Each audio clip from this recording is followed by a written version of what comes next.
So over the course of the next hour, expect to be bombarded by a shitload of the following noises.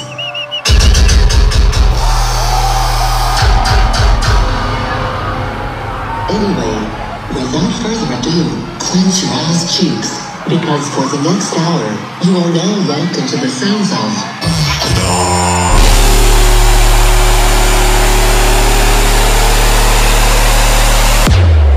One of us, man, then I'll definitely snap man into two. Don't wanna.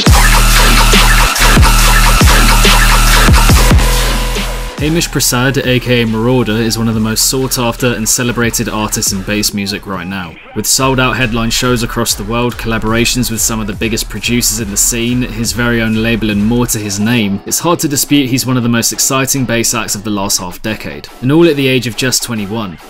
His rise in the last 5 or 6 years has been nothing short of meteoric, jumping from Soundcloud prodigy to having a global loyal fanbase in that stretch of time. And in this video I'm going to be detailing exactly how he achieved so much over such a short period at such a young age, and why over time he'll be recognised as one of the household electronic names of his era.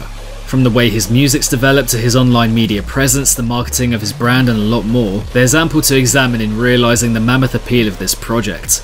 There are also questions to ask. How many things converged at once to put him in the incredible position he's in now? What stands in the way of him realising his absolute full potential? There's a serious amount to unpack and pick over, all of which will be revealed as we dive deep into the Rise of MARAUDA.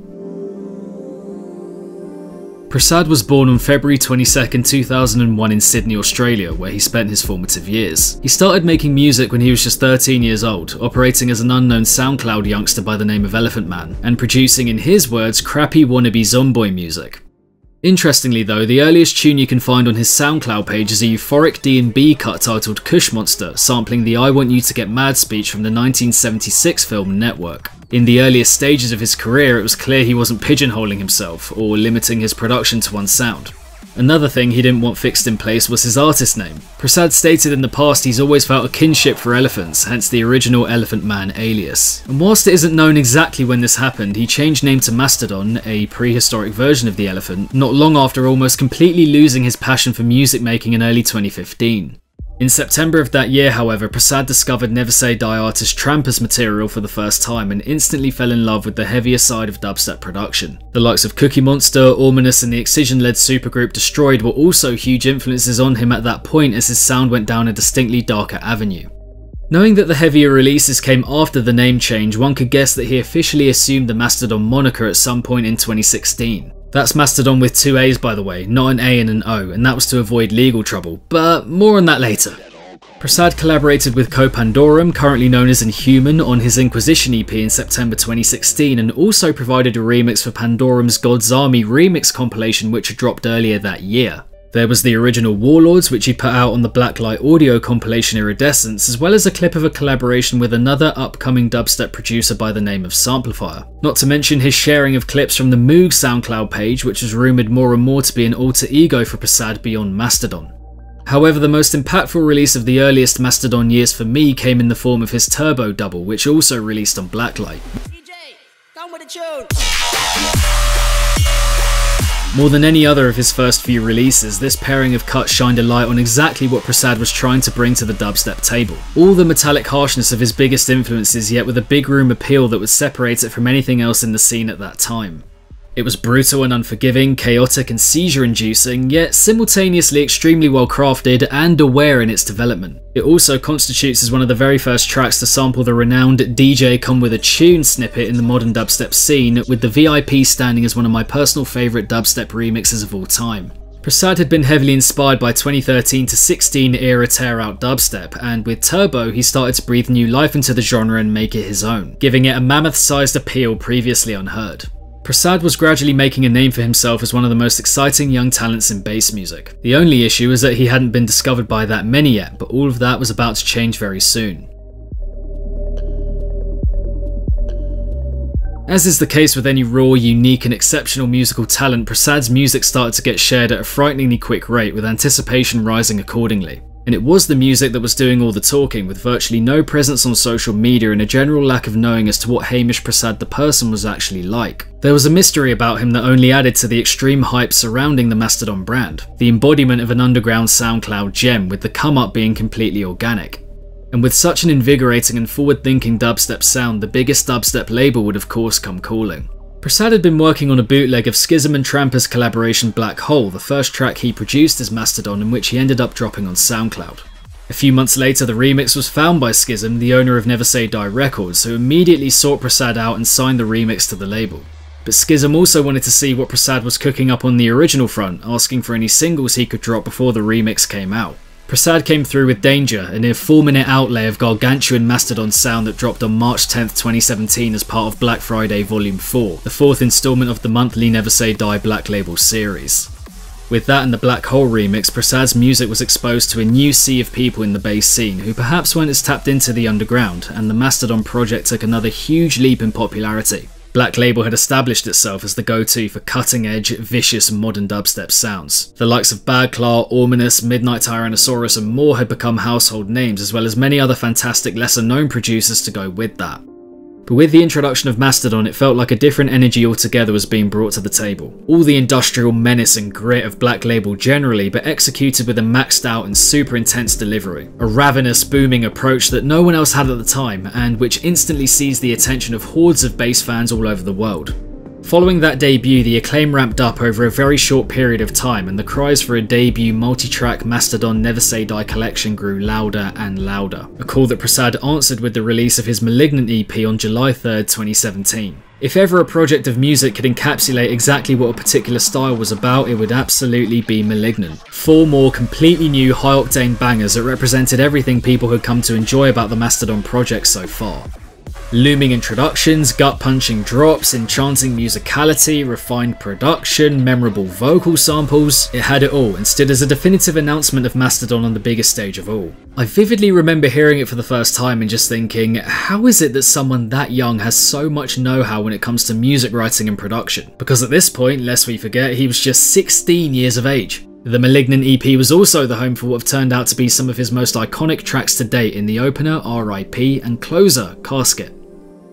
He backed that excellence up even further that year with Wicked, his part in the debut compilation from Disciple Records' new sister imprint Disciple Roundtable. Beyond that, there was Inconvenience with Odd Profit for Black Label XL4, and the aforementioned Samplifier collab, which was wrapped up and placed on the Frenchman's Misery EP at the end of 2017. So all in all, it had been quite the breakthrough year for Prasad in consistently releasing with the biggest labels, an extremely impressive batch of tracks for him to move forward with.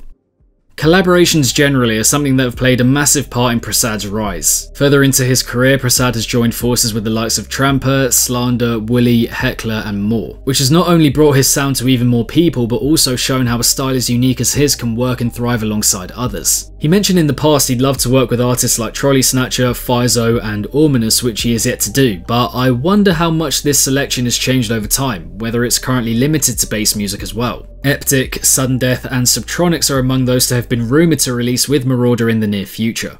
The one that stands out to me most so far though is the mighty dystopian cut Doomsday alongside 2 Vane, although the controversy it's mired in does quell the love for it just slightly. Not long after Doomsday came out, 2 Vane reported false copyright claim takedowns on tracks from the Malignant EP, notably a prime loop guitar sample used by Prasad on Casket. 2 Vane felt the sampling wasn't authentic or genuine, reporting it in the hope it would send a message of originality being essential to music making. It led to the tracks being temporarily taken down, causing a beef between them but which left everyone unsurprisingly supporting and rallying behind Prasad on social media. The beef was seemingly squashed after the tracks were re-uploaded, but due to 2 Vane's actions many felt the damage had already been done. So the collaboration has a negative air about it, but it was an episode that got people on Prasad's side and engaging with his music and brand even more. But it's the solo original work that has undoubtedly kept the project firing, and after the success of 2017, Prasad's material reached another level altogether. 2018 saw the release of another colossal EP, and perhaps his most complete feeling collection to date, Decimate, containing timeless cuts such as Machete and Dong. To go with that, there was the single Death Pit from November of that year, one of his most celebrated tracks of all time, the main vocal sample of which was actually recorded by Prasad himself, a vocal which, to be fair, he now admits to hating, but which many people still love regardless. His idea formulation was getting better and better over time, unleashing the most methodical kind of mindless, brutal dubstep on a very consistent basis. This continued into 2019 as he moved on from Never Say Die to go more solo than he ever had before, releasing under his very own new label, Malignant Music. Yep, his own label, and yeah, he's still a teenager at this point.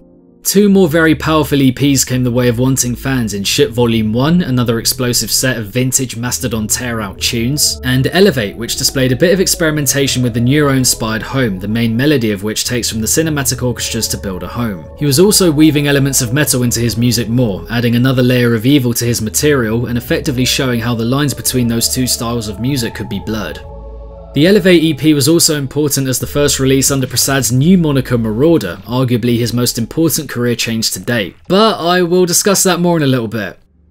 It was pretty clear a formula of sorts had been established with his music by this point, but as predictable as it may have gotten, it was never boring. He was keeping his sound extremely fresh with the ideas he was delivering. His ability to craft a sense of story and atmosphere in his introductions through melody and vocal sample usage was near unparalleled in dubstep. The production was still very sharp, giving his music real force, and the listener a kind of unconquerable energy one could only liken to full Gauntlet Thanos. It takes real skill to make music so wild and in your face, yet still have a distinct measuredness and control to it, and up to the start of 2020, Prasad supplied just that over and over again.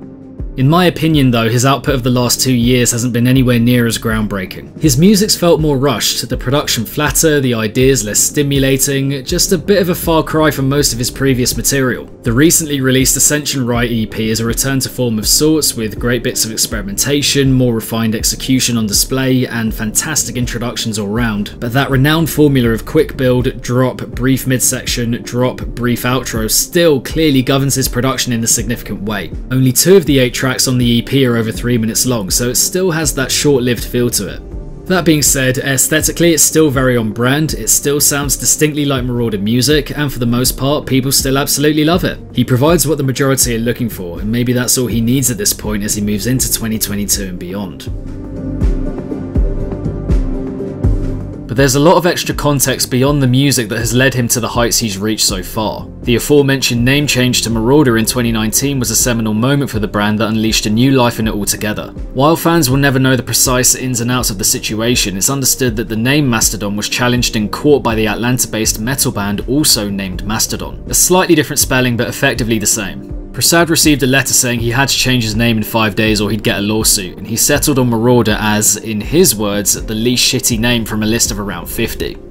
It's a change that upset some fans initially, but which over time has proved to be vital in strengthening the connection between him and his fanbase even more. The vast majority were happy for the change and recognising the seriousness of the situation and stuck with him through it. Prasad did well to keep the prehistoric feel of the branding with his logo, whilst the new name still had a very dark vibe and energy to it. What fans had grown to love his music for up to that point certainly wasn't being lost.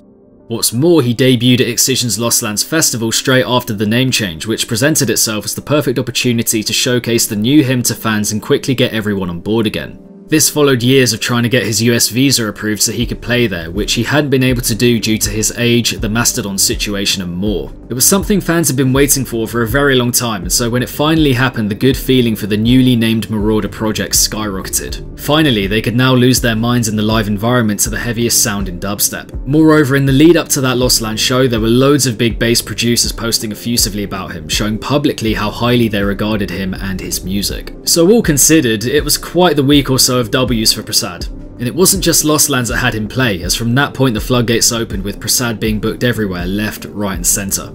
From EDC to Bass Canyon, Forbidden Kingdom, Global Dance Festival, Abu Dhabi, his own tours across certain parts of America, different parts of the world altogether like Printworks London. He was on his way to becoming one of, if not the most popular producer in modern dubstep, and that was reflected in the global fanfare. It was also reflected, and still is today, in just how much people enjoy the shows. Scroll through the Marauda Twitter page and it's retweet after retweet lauding his set as the best of a given festival weekend. The Marauda mosh pit has assumed a character of its own, with one fan after another revelling in the violence and savagery of the occasion.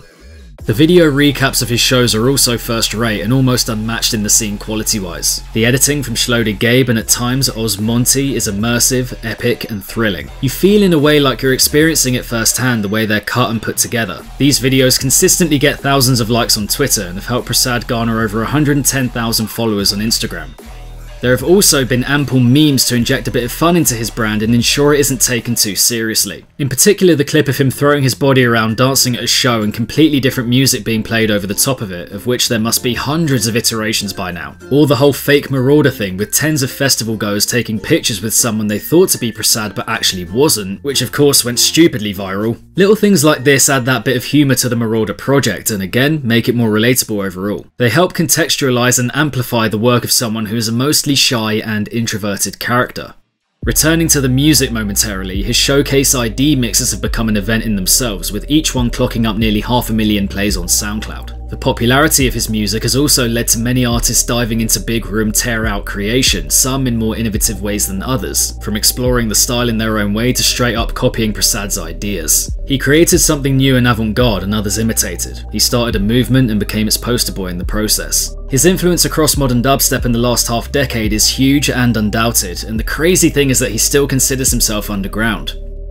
I still consider myself underground, but yeah. Exactly. Moreover, the compilations on his label have so far showcased some of the most exciting up-and-coming talent in the scene, with several fan favourites involved too. It would be great if he released more in the imprint, although that being said, it's extremely refreshing to have a label in this scene drop music as seldom as Malignant does.